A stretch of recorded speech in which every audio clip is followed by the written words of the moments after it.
A couple of years ago, other researchers showed that these large language models, which are really, the power behind chat systems like ChatGPT, they showed that as they become larger, that is, as we increase their storage and as we train them or we provide them with more data, they're able to do things that are more powerful.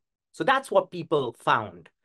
And the worry was that if we keep making these models bigger and bigger, and we train them, that is, we show them more and more data, then what might happen is that they may actually learn to plan and strategize.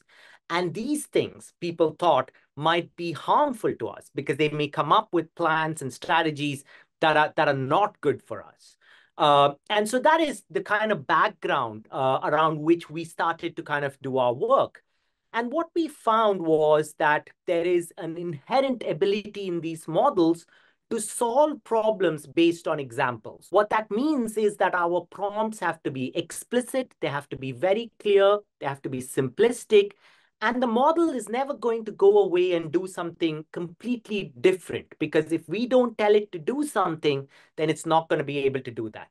And that is really at the heart of what it is that we brought to the discussion. And what that shows is that these models don't pose a threat. These language models don't pose a threat because there's no chance of them independently coming up with a plan or a strategy that might be harmful to us. In terms of why we're overestimating the capabilities, it's because we have this inherent urge to assign meaning to what we see.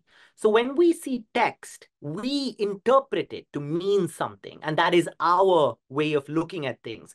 And this is very helpful when we talk to each other, because when we listen to what somebody else is saying, it's important that we assign meaning to it. But we're so good at doing that when we see text that's generated by a language model, we then assign meaning to it, which is, in this case, not necessarily the right way to think about these models. So just because a model can say something that makes some meaning to us, it doesn't mean that all of that meaning has been analyzed and internalized by the model itself. And a lot of the time, models don't have that kind of information, and we've seen that. We don't have to worry about these models doing something independently and being a threat to us. So let's actually focus on the things that are real threats: fake news, misuse of these models, and so on.